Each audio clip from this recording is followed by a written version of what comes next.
Good evening, and welcome to Decision Hamilton 2015, a forum featuring the candidates for City Council for the City of Hamilton. Tonight, we will feature the 5 candidates running for 3 open 4-year terms on City Council beginning January 2016. This event is brought to you tonight by the Greater Hamilton Chamber of Commerce in conjunction with the Journal News. Special thanks to Miami Hamilton Downtown for providing the venue for this evening and to TV Hamilton for their coverage of this forum. My name is Kevin Aldridge, editor of the Journal News, and I'm honored to be your moderator for this evening. The following is the process that we will be using for the evening. After I read the biographies of the candidates, each candidate will be given 3 minutes for an opening statement. The order for the questioning was determined by a random drawing before tonight's forum. We will then rotate the order in which the candidates will answer each of the remaining 5 questions. Prior to tonight, the candidates have been told how much time they have to answer each question, which is 3 minutes for each question. The timekeeper will signal each candidate when 30 seconds remain in the time frame, indicating their time is almost expired. I will indicate when the time for each question has expired. I reserve the right to ask an immediate follow-up question whenever I feel the question has not been adequately answered by one of the candidates. If a follow-up question is asked by me, the candidate will have 1 additional minute to reply to the question. There will be no questions this evening from the audience, but the audience is encouraged to stay after the forum is over to interact and speak with the candidates. We also encourage everyone to look to the Journal News beginning this weekend for our coverage of all of the Butler County races and issues in this upcoming election, as well as the Journal News is soliciting questions from readers to which we will follow up with the City Council candidates here tonight and publish their responses to the questions. So many ways for the audience to interact with our candidates after tonight's forum. So without further ado, let me begin by introducing each of our 5 candidates for this evening. Beginning first with Carla Fear. Carla Fear was elected to Hamilton City Council in 2008 and 2012. She presently chairs the Ordinance Review Committee and serves as a council representative on the OMEA Board and the Hamilton City School Board of Education. She chaired the Charter Review Commission in 2000 and 2005 and has volunteered on numerous boards and committees throughout the community. Let's have a round of applause for Carla Fear.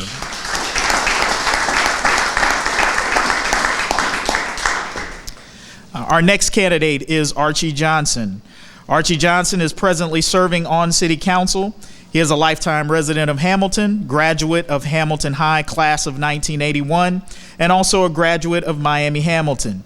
He is married to Tommy M. Johnson. He has 5 children, Rochelle, Lauren, Chris, Tyler, and Adrian, and 3 grandchildren, Xavier, Kyrie, and Matthew.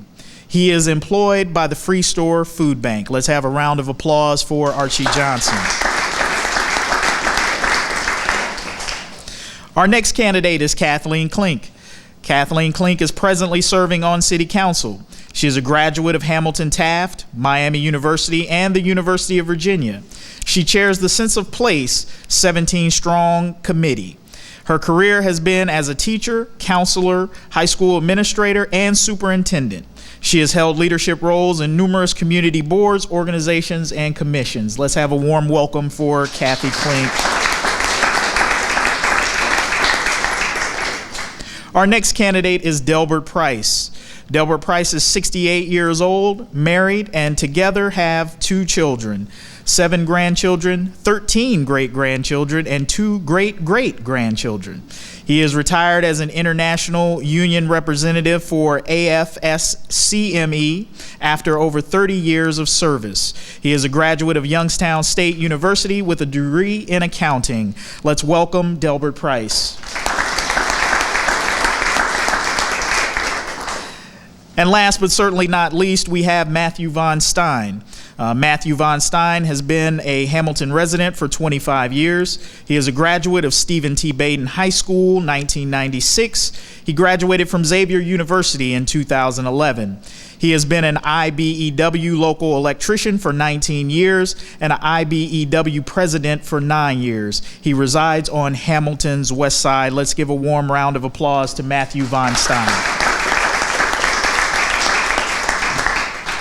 All right, so without further ado, let's get to the reason why we're all here this evening, and folks are eager to hear from each of you.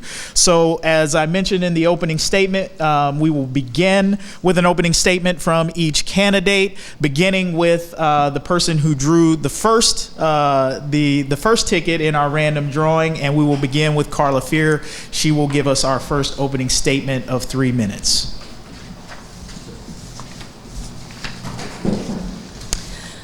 Hello to everyone in attendance tonight and to those that are watching on TV Hamilton. First, I'd like to thank the Greater Hamilton Chamber of Commerce, Journal News, Miami Hamilton Downtown, and TV Hamilton for hosting tonight's forum. I appreciate the opportunity to bring our comments to the citizens of Hamilton. You'll be hearing from 5 individuals, all wanting to serve as a council member and expressing their vision for the future of Ohio's 11th largest city, Hamilton, Ohio. By the end of the evening, I hope to earn your vote and that you will share my vision for a thriving, revitalized, successful city with new and continued opportunities through prosperous jobs, availability of great resources, and renewed, clean neighborhoods. Thank you. Next, we have Archie Johnson.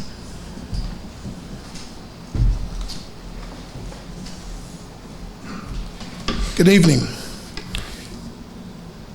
I want to thank you for this opportunity to say a word or two about my candidacy.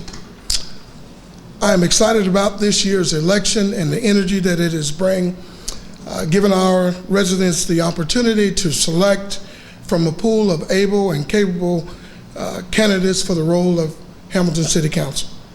I want to thank you, the citizens of Hamilton, for having the opportunity to have served you over the last 8 years. I believe that I offer our citizens an option that no other candidate can offer, and that is diversity, by way of being the only East Side candidate, as well as the only person of color running for this office. My campaign slogan has always been the people's choice, because for me, our citizens are our #1 asset. All right. Thank you, Mr. Johnson. Next, we'll have Mr. Delbert Price, who will have an opportunity to give his 3-minute opening statement. Thank you. I want to thank the Journal News for being here tonight, also the Chamber of Commerce for putting this on, and Hamilton TV station for broadcasting this, and also want to thank all the members out in the audience for attending on this beautiful, lovely, sunny evening. I look forward to serving on council. I think I can bring some things to council from my past experience as I was in the labor movement for over 40 years, and I think that would be helpful in dealing with some of the issues here in town. Also, as I mentioned in my bio, I have a degree in accounting. I think will be helpful in dealing with some of the budget issues here in town, and I look forward to serving on council if I'm elected. Thank you. All right, thank you, Mr. Price. Next, Mr. Von Stein, you'll have an opportunity to give your 3-minute opening statement. I want to thank everybody, like everybody else did. Thank you for coming on this evening. I want to thank the Chamber of Commerce, the Journal News, Miami Downtown, Carla, Archie, Kathleen, and Mr. Price for being here. And I want to tell you a little bit about myself. Not many of you know me out there. My name is Matt Von Stein. I've lived in Hamilton for 25 years.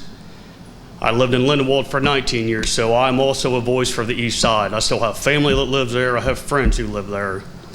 And it would serve me best to live longer if I still represented Lindenwold and the East Side, because I know Archie does. I graduated from Baden in 1996. Then I topped out from the JATC in 2002. The JATC is our joint apprenticeship training program for electricians. That's 5 years of school without 8,000 on the hours or on the job hours to top out. Moved to Lindenwold. My first house was on Freeman Avenue when I was 21 years old. My dad came in. I was making $10 an hour. He said, "I found this house you can buy." I said, "Wow, I'm making $10 an hour." So I figured it's time to move out. Moved to Lindenwold. Realized I could not afford it on $10 an hour, so I started bartending at Bob's. I don't know if many of you remember that place, but I had many fond memories of Bob's. Worked there for 10 years. I'm a 19-year member of the International Brotherhood of Electrical Workers, serving the last 9 years as their president. I also serve on our pension committee and our labor management committee. In the past 3 years, I've served as a head of membership development. I volunteer with the Sacred Heart and St. Anne's Festival. We'll be doing the electric work for them for the past 19 years, or at least I have for the 19 years, doing work for St. Anne's and Sacred Heart. Also do electric work at Serve City and help Karen Whitmer down at Hamilton Cares. We do work for houses, people with disabilities that just can't take care of their yards. We're getting ready to do the electric work on the historic log cabin in downtown Hamilton. We got the electricians doing all that work for free. But my proudest work is with the Kim Nuxall Miracle League Fields, or the Joe Nuxall Miracle League Fields in Fairfield, Ohio. We had about 25 electricians on that doing the work, with 100% of the material for the electric being donated. It was the only trade to donate 100% of their labor and material, and that's something I'm very proud of. So if you ever get a chance, go down to Fairfield and check out the Joe Nuxall Miracle League Fields. Thank you for your time, and after this, if you have any questions, feel free to ask. Thanks. All right. Thank you, Mr. Von Stein. And now, Mrs. Klink, you'll get an opportunity to round us out with our opening statement.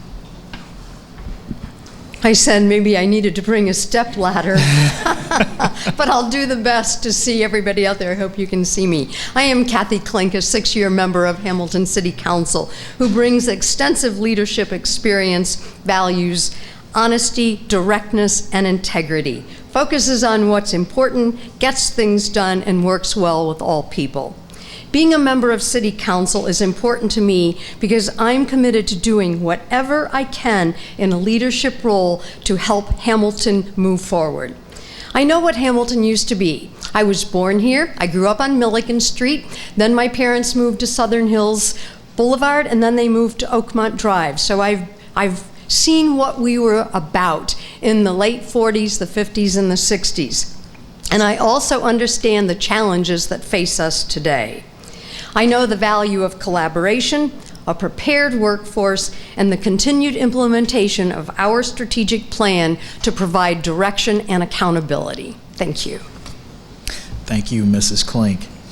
All right, now that each of our candidates have had an opportunity to set the stage, let's begin with our first and opening question. Mr. Johnson, you'll have an opportunity to field our first question, which is, there have been several positive job announcements over the past year. Still, there is work to do to continue this momentum. The competition between regions and communities for economic development projects is fierce. Describe the attributes of the community that you believe set Hamilton apart as a place to locate and grow a business. Thank you. You have heard the saying that a river runs through it. Well, a river runs through our city. For some, it serves as a divide, and for others, it serves as a bridge, which is symbolic of our success. Our success story could not be told by illustrating 1 year's worth of work. It is the years of work prior to that solidifies and has drawn others to the city of Hamilton. I believe that we have created a team of professionals who are creative, optimistic, who think outside of the box, who are energized enough to take on new challenges every day. And lastly, I believe our diverse community is one of the greatest assets of our city, which means no matter what your background may be, Hamilton is a relatable community. All right, thank you, Mr. Johnson. All right, Mr. Price, the same question to you, sort of abbreviated. Describe the attributes of the community that you believe set Hamilton apart as a place to locate and grow a business. First of all, you can look up and down this street out here, see all the improvements been made. That attracts business. Another thing that is great about the city of Hamilton, I believe we have the lowest utilities in the state. Business is always looking to save money, and if they can save money on utilities, that would be an aptitude we should be seeing. Also, there are several buildings here in town that are unoccupied at this time, but can be readily rehabbed for new businesses at lower cost than building a structure themselves. And also, I believe Hamilton's in a financial position to allow, as you've seen recently in some of the job announcements, tax abatements for new companies and expanding companies in this city. And thank you. Thank you, Mr. Price. Mr. Von Stein, the question to you, sir. I personally knew if I was to start a business that Hamilton would be an ideal location, but until I got these questions in front of me and started delving into what really makes it a great place, you truly understand. And that's, tax breaks are one thing. I mean, everybody loves a tax break, and I believe every city in America is giving out tax breaks, but businesses are looking for more than just tax breaks. They're looking for good infrastructure, good roads, sewers, electrical grid, water supply, and telecommunications. And Hamilton provides all of that for these new businesses that want to start up or existing businesses that want to expand.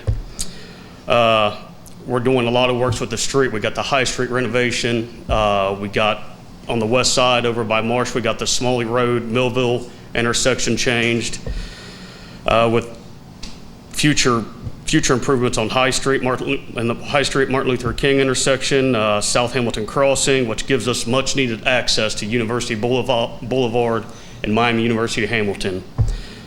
Hamilton has great utilities. I know this because they employ IBW members, so they have to have some of the best electrical utilities around. They're investing $41 million in capital improvements, and that doesn't even account for the Meldal project. Investing $6.7 million into the electrical department, which means new LED street lighting, which you'll notice some are changed out already. But what that means is you're going to have a brighter city at a lower cost that's more energy efficient, and they're going to last longer, which means lower maintenance on these LED lights. They're putting LED lights over here at the parking garage, which is going to make it brighter. Security cameras are installed to make it safer. Our electric ranks in the top 5% of municipal utilities for reliability. And that's also thanks to the local 648. Well, I'd like to think so. Hamilton's natural gas has had the lowest price for 18 years. The city now has fiber optics going through certain parts of the city, which is very attractive to the technology we're trying to attract and maintain. The Hamilton Mill, which helps small business and young entrepreneurs who focus on green, clear, water, digital, and advanced manufacturing technologies. We have the best tap water, so you save money on a water cooler right there. That ends it. Get out of the tap. Core. Now this is where I really learned a lot. The Core group around here is doing some amazing things. I only got 30 seconds, so I can't really go over it all, but these terms I didn't even know. CRAs, RLFs, TIFs, design assistance programs, local job creation tax credits, state job creation tax credits, and I could talk forever about what you can do to open your business in Hamilton and how great it would be. Thank you. All right. Thank you, Mr. Von Stein. Mrs. Klink, in your words, describe what you believe, what attributes you believe sets Hamilton apart as a place to locate and grow a business. Well, as you stated in the question to us, the competition is fierce among municipalities and regions to bring businesses to town. These are the attributes I believe our community offers. Available land in our Enterprise Park and our University Commerce Park. Ownership of all of our utilities providing stability and quick response. Development of cost-effective, clean, green energy with our hydroelectric dams on the Ohio River. An available workforce with numerous training options for those who need new skills and those who want improved skills. a strategic plan that maps the future with an eye toward economic development and needed supports for business. Nimble, bright, energetic residents and city employees, and a visionary economic development department focused on bringing business to Hamilton and retaining the businesses that are here. Thank you, Mrs. Klink. Mrs. Fearer, you'll get an opportunity to answer the same question.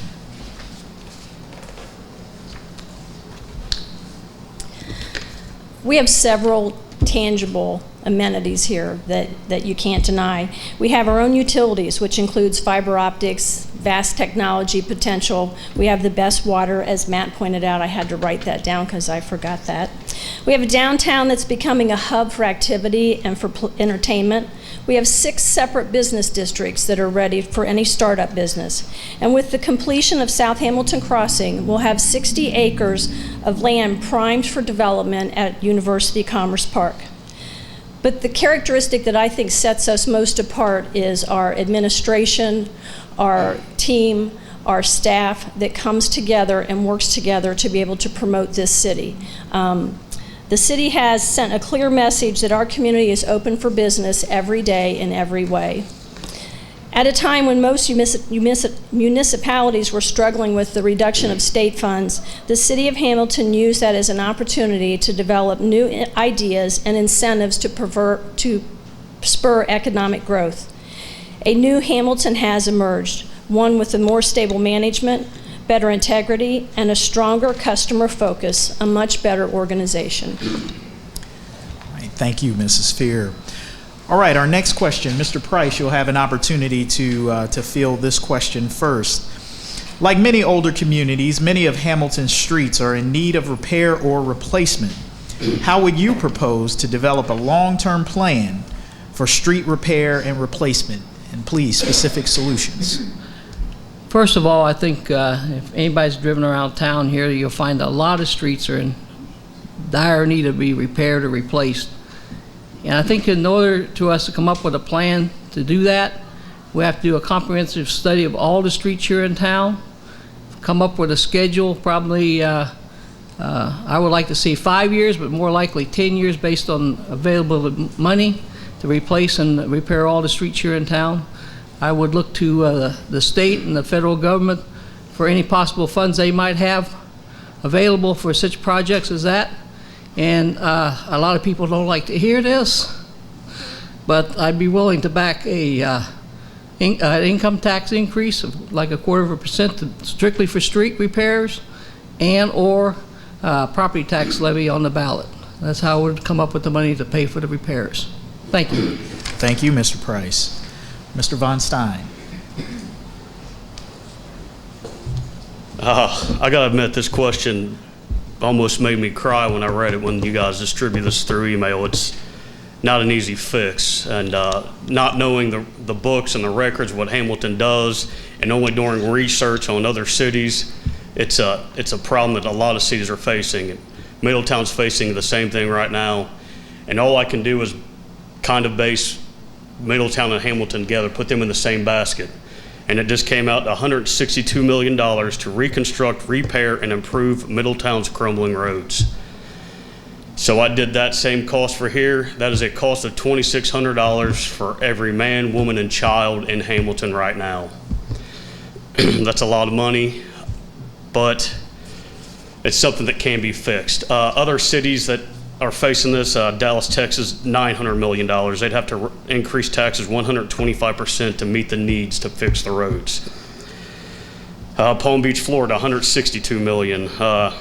Colorado Springs cut their capital improvements tax by 0.5% 10 years ago, and now faces the same thing that Middletown faces today. They face a $750 million shortfall in their budget because they cut that tax by 0.5%. with money that was supposed to go improve city roads. So like Dilbert was saying, I don't know if Hamilton's ever cut a capital improvements tax, and I don't know the books, but that's definitely a way to do it with a capital improvement tax. All grants, funds, I know they're out there.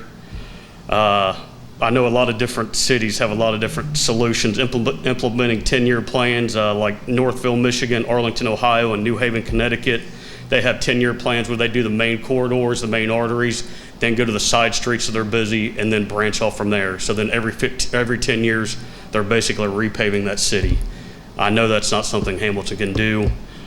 New Haven's a little bit more affluent, a lot more money, but it's something we can look at. Thank you. Thank you, Mr. Von Stein. Mrs. Klink.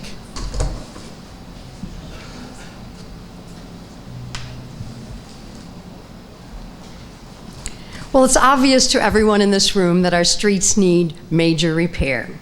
And my interest is in exploring all of the options because we cannot continue at our current funding level and make a dent in the problem. We need available dollars and we need to find a way to secure those. And I asked myself, is it time for a capital improvement issue for the voters? And where would the voters be?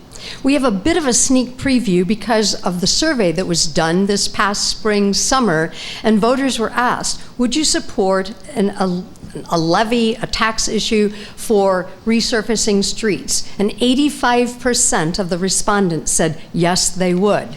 I think that's something we need to understand and consider. What I would like to do is participate in conversations with our residents. I'd like to drill deeper. I'd like to learn more. As we know, many of our streets haven't been resurfaced in years and years and years, and when I visit cities that I consider vibrant cities, they have smooth streets, they have maintained streets. So how do we make that happen? I'd like to review a plan that uses a variety of funding methods, has an aggressive timeline, and a process to get the job done now, not down the road. All right, thank you, Mrs. Klink. Mrs. Spear.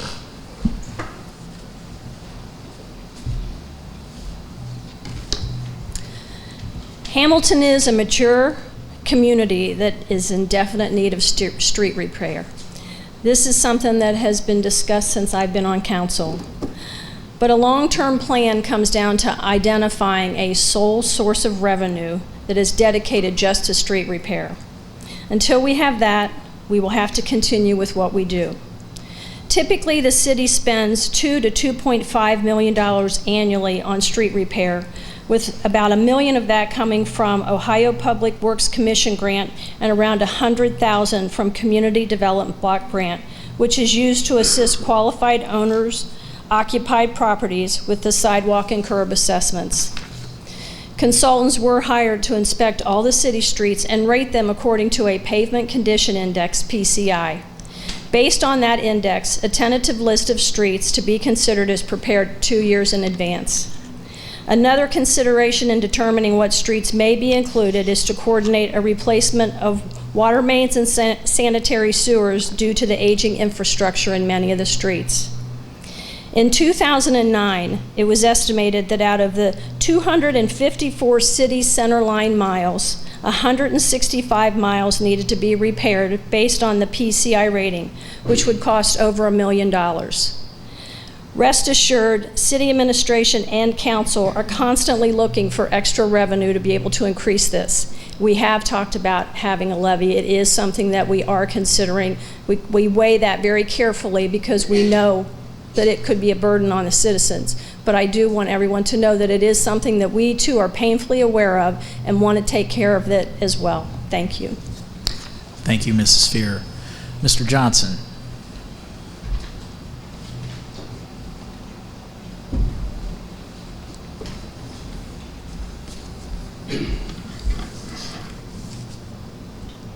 Let me first say that I agree that many of our streets are in great need of repair. In some cases, some of our streets have not been repaired in 30, 40, 50 years. I believe the problem is too great and all too large for us to continue to systematically address this problem. Although we have attempted to address the issue, and as unpopular as it may be, I believe long term that we would have to take a bold move, meaning the community, our community, to support some kind of street levy so that we can address this age-old and plaguing problem with our streets. And in doing so, I think that we can take corrective measurements and be able to aggressively address the issue. Thank you. All right. Mr. Johnson, if you would, Yes. just for a moment, and this will be a follow-up question for all of the candidates, just so all of our viewers and residents can be clear where each of you stand. We know Mr. Price was pretty unequivocal about his comment that he absolutely would support a tax issue, some form of a tax issue to repair streets. So for our viewers and for those who will be making the decision, I'd like each candidate to state where they stand at this point on whether or not they would support a tax issue. Well, let me say that, for one, I would support a levy myself, knowing that the struggles that we're having trying to address the issue that's before us. And so I think there's a great need to be able to put it before the citizens, because that's one of the largest complaints that we get from our residents is the streets. The police departments share the same thing as they start talking about the wear and tear on their vehicles. So if we're going to address it, we have to address it in a way that it'll be in compliance with what we need to do and address the issues that are before us. Okay. So the answer is you would support some form of a tax Yes, issue? sir. Okay. All right. Thank you, sir. Thank you, Thank sir. you. I'd like to cycle back through our candidates. Mr. Von Stein, if you would. I would support it, but it would have to be guaranteed that that money is only spent on street repairs and sewer replacements and things like that, and nothing else. Okay. Mrs. Kling. Definitely. All right.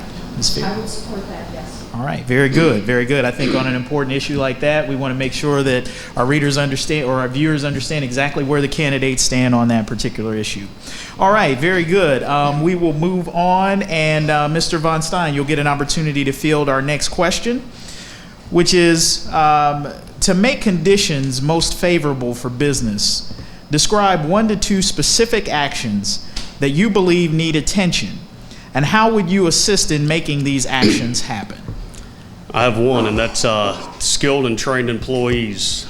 Hamilton is getting back a lot of manufacturing jobs along with the call centers and all this construction that's going on around Hamilton. They need employees, and me as a member of the IBW, we're looking for new employees every day. And I'll tell you our major problem right now, a shortage of skilled and trained employees. And where they lack is job interview skills. A lot of them aren't passing their drug test. A lot of these kids right now, I go to the high schools, a lot of them don't have their driver's license at 18 years old.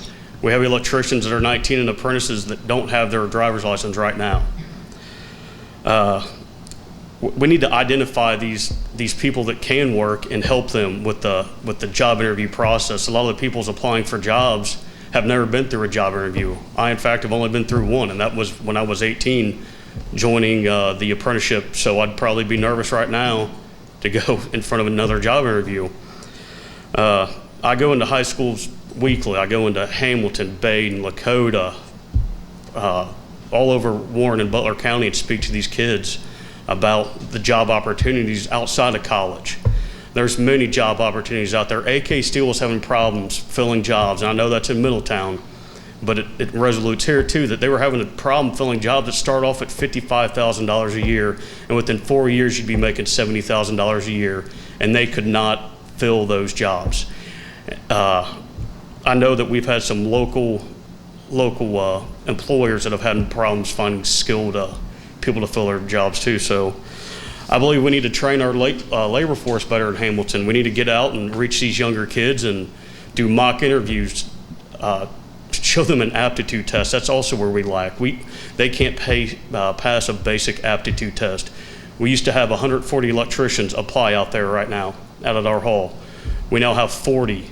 We have 80 who apply and 40 who pass. This is a basic aptitude test, and that's a major problem, and there is help out there. There's tutoring sessions you can do and computer online courses you can take that are like $40 to help with this aptitude test. Other than that, I mean, that's all I got for you on that. We need a better, more well-trained workforce. Thanks. All right. Thank you, Mr. Von Stein. Mrs. Klink.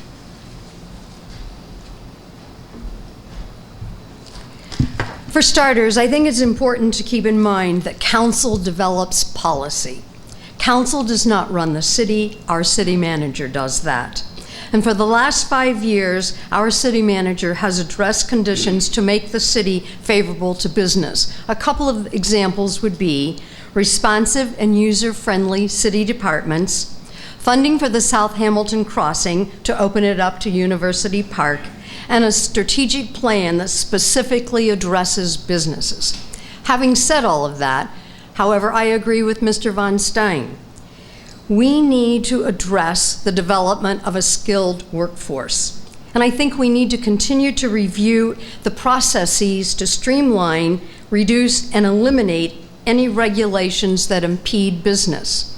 I will continue to support the development of ordinances and policies that will ensure Hamilton is business friendly. But regarding the need for skilled workers, I think we have an opportunity here. We have a variety of training institutions. We have them located within our city, we have them located within our county. I would like to see us be more aggressive in meeting with those educational institutions as well as other training options available so that we can have the best opportunities for our residents to be skilled or either to improve their own skills. I happen to volunteer right now with an organization called Skills Central, and we offer opportunities for people to learn how to write resumes, to do mock interviews, to go through some understanding of interest inventories, to become knowledgeable about jobs that are in the region. That's a beginning, but we need to really double down our efforts if we're going to have the skilled workforce we need to take advantage of opportunities in our community. Thank you, Mrs. Klink. Mrs. Fear, to make conditions most favorable for business, describe 1 to 2 specific actions that you believe need attention, and how would you assist in making these actions happen? Well, I'm following suit with Matt and Kathy, though it's my second issue. I think that with the report of 3,000 jobs coming to Hamilton since 2013, I believe the 2 issues that need to be addressed are public transportation and the workforce development. Public transportation is a critical part of economic development as far as the quality of life because it touches every segment of the community, individuals, families, businesses. There are those that are less fortunate that can't afford a car, they can't afford gas, but they still need to get to work, they need to get to doctor's appointments, they need to get to the grocery store. Rather than the city and go through the expense of setting up their own system, I would suggest that we partner with the Butler County Regional Transit Authority to provide this transportation. BCRTA currently has a hub at Market Street and runs a triangle route between Middletown, Oxford, and Hamilton. In 2013, BCRTA entered into a contract with Miami University to shuttle their students between the 3 universities. And the increased ridership went from 77,672 to 321,301 in that 1 year. With regard to workforce development, the days of finding jobs without advanced skills are over. Most employers expect applicants to know how to fill out an application, how to apply online, how to sit at an interview, how to conduct themselves, how to use the computer, and so on. Unfortunately, that's not the case. Local resources such as Ohio Means Jobs Butler County, Skills Central, and supports for encouraged low-income families, SELF, are available to people actively looking for employment. These programs are growing. And as Kathy said, they conduct workshops, they have training, they have one-on-one interview to prepare citizens for the jobs that are available in Hamilton. In order to have a viable community, people need to be hired from the community. Thank you. Thank you, Mrs. Fear. Mr. Johnson.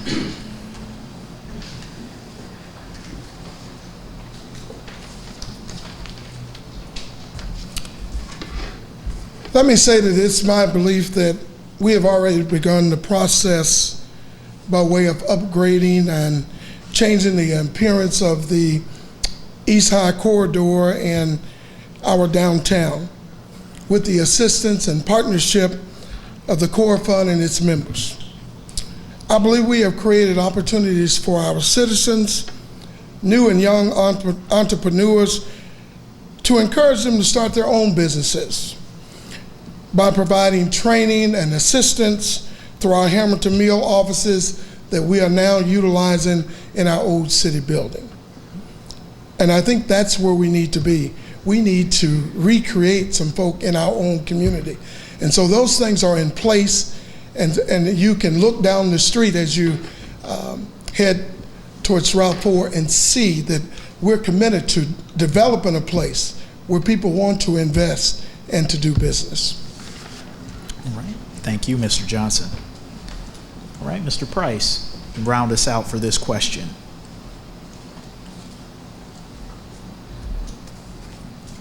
I think to make Hamilton more attractive to businesses, as you know, there's several buildings around town that are currently not occupied. I would like to see a fund set up through the city that would provide either interest-free or low-interest loans to companies that want to come in and rehab those buildings and move their businesses into them. And the jobs that those would create would help refund that program by bringing additional tax dollars into the city. Right. Thank you, Mr. Price. All right, our next question will go to Mrs. Klink. You'll begin us with this one.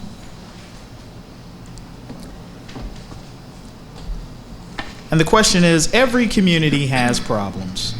Other than the topics we've covered so far, what do you think is the most pressing problem in the city of Hamilton? What should be done to help solve this problem? Let me begin by saying we are enjoying many positive changes with the new jobs, the expansion of businesses, and a vibrancy not seen in years. However, in my opinion, Hamilton still remains a bit fragile, and I want to support efforts to address stability with both our residents and our business community. Let me give you what I believe are some current examples of our attempt to do that. First of all, the continued collaboration and transparency with our city initiatives and within our city departments. There is nothing that's happening in the city that is not available for you to learn about. We are totally transparent. We are continuing to work with our neighborhoods through Sense of Place and 17 Strong, that initiative to ensure safe, clean, and engaged neighborhoods. That's vitally important to people who may feel a bit disenfranchised or don't feel like they're a part of what's going on. That initiative needs to continue to grow. We also have new visions. An example is the new Parks Conservancy Board. I happen to serve on that board, and that's an example of your parks beginning to make a difference. That needs to occur in other areas as well. I also think we need to continue, as I know we are doing, a review of our budget to ensure that we remain careful stewards of the taxpayers' dollars. And at some point, I'd like for us to address the Hamilton brand. What should it be? When someone says the word Coca-Cola, everybody in this room knows Coca-Cola. It doesn't matter if you're in Hamilton, in Ohio, in Europe, it doesn't matter. When you have a taste of Coca-Cola, it's basically the same anywhere you are.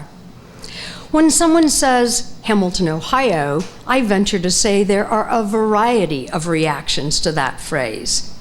So how do we come together as a community to develop the Hamilton brand, and what should it be?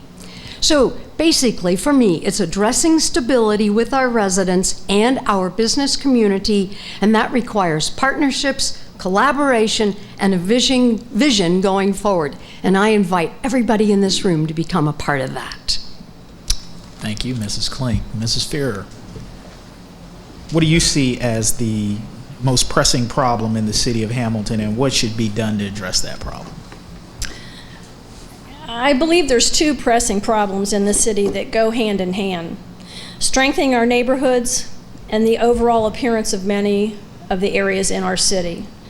The 17 Strong initiative is designed to help create strong neighborhood centers that are economically stable, safe, and productive, improving and strengthening our neighborhoods as they are the cornerstone of our community.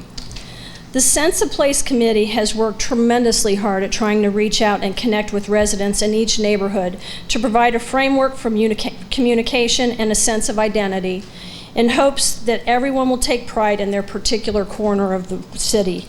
And I love that phrase. I took that directly from 17 Strong. Take pride in their particular corner of our city, because that's what it comes down to, is that everybody needs to take pride and have a part of what is going on to improve it.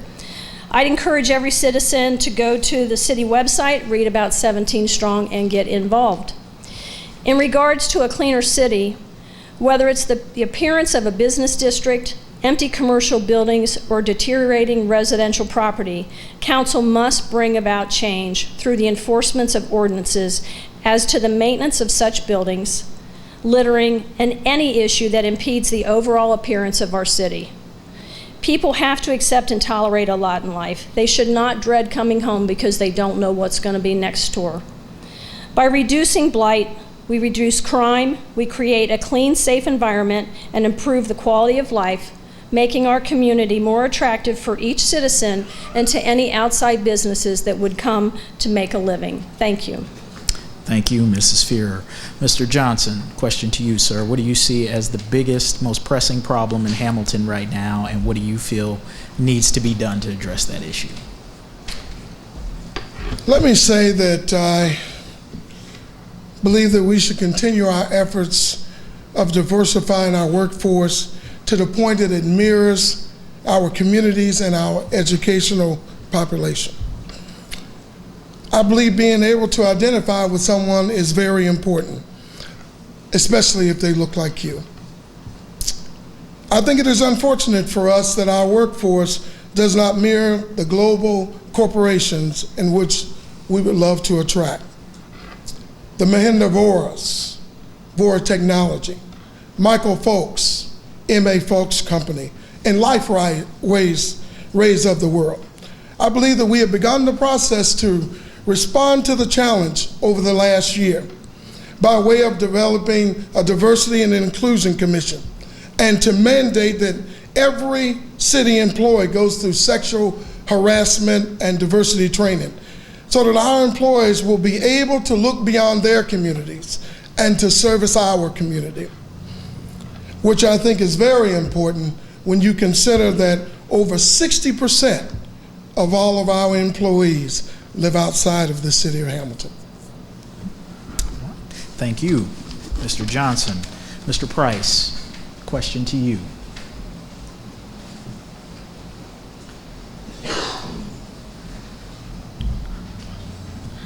When somebody first asked me why I was running for council, I said I wanted to run for the safety of our citizens and our property.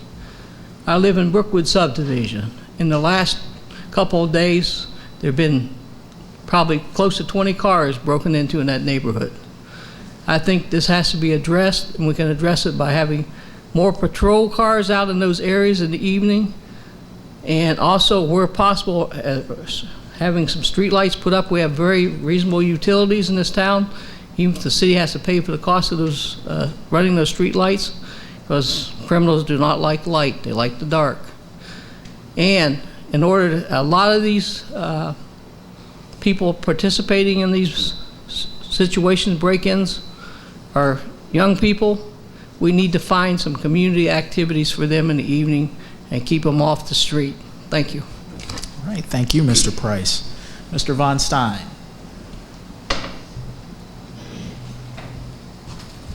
The problem that resonates well with me is keeping these local jobs local. And what I mean by that is these construction jobs that are going on, keep them local. My grandpa was an electrician, my dad was an electrician, I'm an electrician. My grandpa worked at Mosler, my grandma worked at the Champion office building. Champion's gone, Mosler's gone, Diabold's gone, Hamilton Tool's gone, Western State's gone, Hamilton Foundry gone. All jobs that hired local skilled labor and had middle-class manufacturing jobs. With the loss of those, we could replace some of them by using local labor on these jobs that are being performed right across the street right now. You walk these streets and talk to these people that work on these jobs, and they do not live in the city of Hamilton or even in Fairfield. I know this because that's my job. I walk on these jobs and talk to these people. I see where they're from. Not one of these people working on this project that's an electrician on High Street is from Hamilton or even Butler County. And I believe that if we're using taxpayer money on these jobs, if money's coming out of my wallet, that there should be some sort of residency requirements for jobs being performed in Hamilton with taxpayer money. That would help offset a lot of the jobs we've lost in the past and help kind of get back some of those middle class jobs we lost. Also, as Archie touched on, diversity. Right now we have 67 apprentices in our apprenticeship. We have 2 African Americans and 1 woman. That 1 woman's out right now, she's pregnant, she's coming back after her baby's born, but we only have 2 African Americans.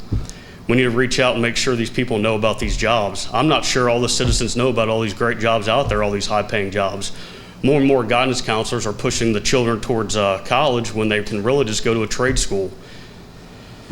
I want to be able to work with the local community leaders to see what we can do to get more minorities to fill these job positions. And I think Archie would be a great person, Mike Neal would be a great person, and anybody on city council. I know we got a lot of great leaders around here with a lot of connections. Other than that, that's all I got. Thanks. All right. Thank you, Mr. Von Stein. All right. Very well. So that concludes our question portion, and now we move to the final segment of our forum this evening, where each candidate will have an opportunity to give their closing statement. And in that closing statement, we'd like for you to answer the question, why you feel you would like to serve on Hamilton City Council. So we're back to where we began. Mrs. Fear, you'll lead us off with your closing statement and answering the question of why you would like to serve on Hamilton City Council. I've served on council for 8 years, and every day I think about our journey, what we've accomplished and what lies ahead. I think that there is still a lot that I'd like to see done. I think that now that we have an administration put in place that has proven where we can go with that, now's the time to be able to see a lot of the fruits that we've been looking for. I know the importance of communicating, sharing, engaging, and working with people in order to connect our community with council and administration. I offer my dedication and focus on an inclusive government to work openly with council and in turn Hamilton citizens. It's been a privilege to serve on council. I believe I've proven myself to be a council member that serves the entire city, with the best interest of each citizen and business at the heart of every decision and every vote. I look forward to campaigning for the next month and to make my case for re-election. Thank you for your time and consideration. My name is Carla Fear, and I would appreciate your vote for Hamilton City Council. Thank you. Thank you, Mrs. Fear. Mr. Johnson, your closing statement, sir.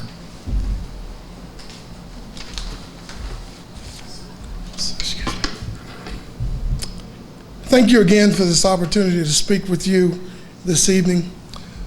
My grandfather used to say that you are either part of the problem or part of the solution. Either way, you must decide.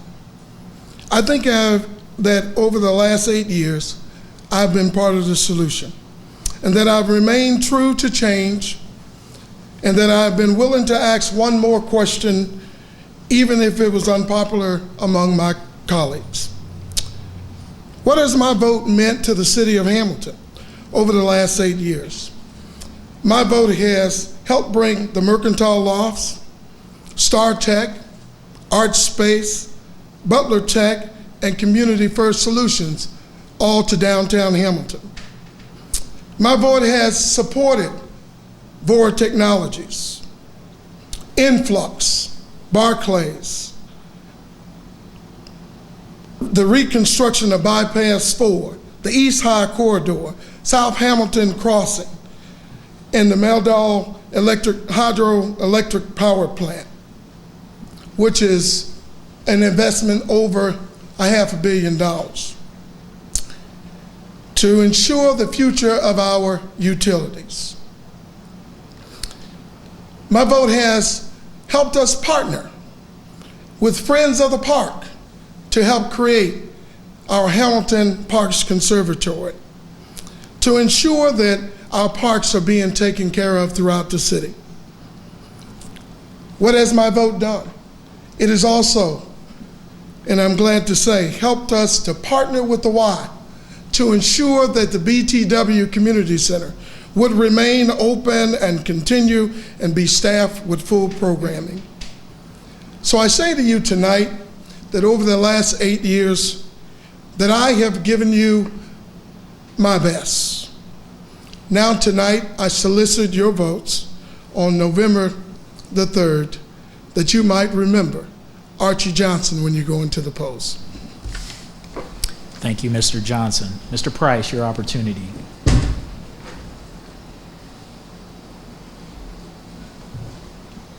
First, I want to say thank you for allowing me to be here tonight. I've spent over 40 years in the labor movement.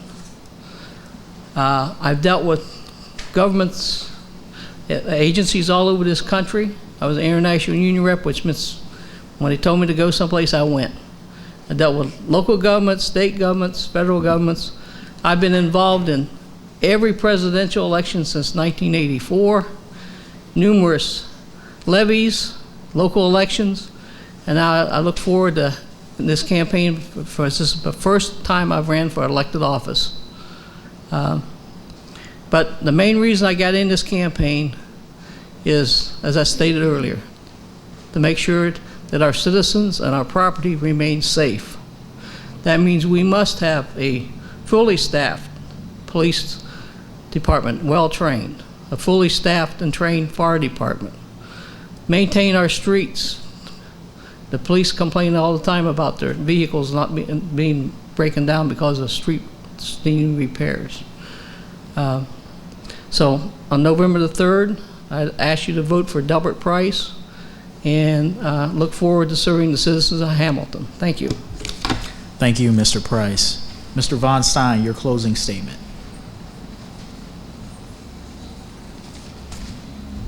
I want to serve on Hamilton City Council because Hamilton is a city I believe in, a city that I love. I'm very proud of its past and very excited for its future.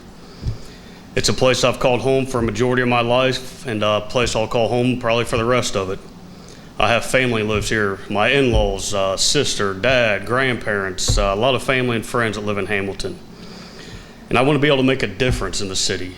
And I know you can do that outside of city council, but on city council, you can implement laws that's going to shape and benefit the community as a whole, that's going to benefit your neighborhood or your relative's neighborhood. But there's another reason. I mean, look around the room.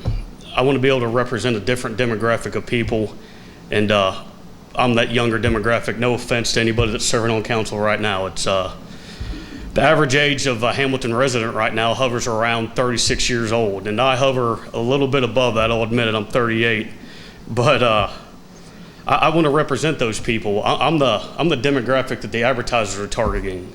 We go out, we go to concerts, we spend our money on stuff that sometimes we shouldn't spend it on. We go out to eat, we go to bars, we go to concerts. So we need to do whatever we can to attract the younger people to the downtown area. And I'll admit right now, it's kind of tough on some evenings. I love going to the concerts, I love the amphitheater. But once the summer wraps up, it's hard to find a good concert downtown. We used to have 3rd Street, but that's gone.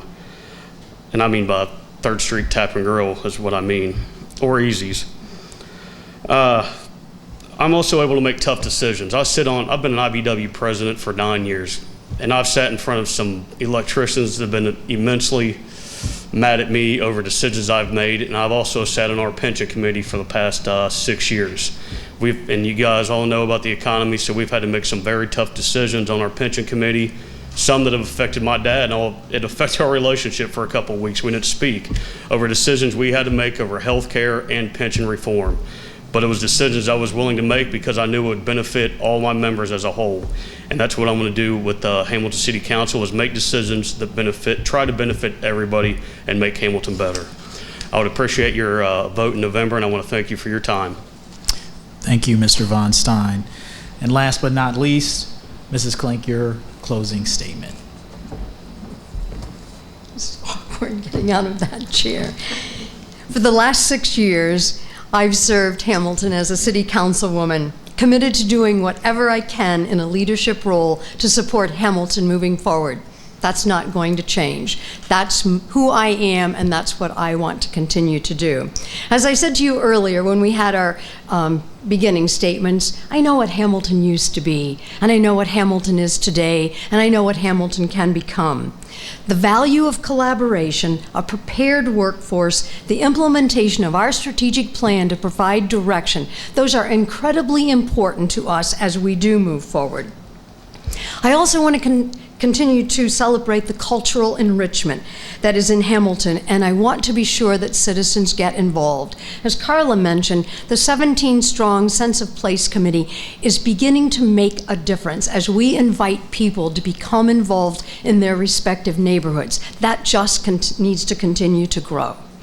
I will continue to bring my commitment, energy, and experience to council to help Hamilton move forward. I will continue to focus on what's important to get the job done. Thank you. Thank you, Mrs. Klink. Let's give all of our candidates a hearty round of applause.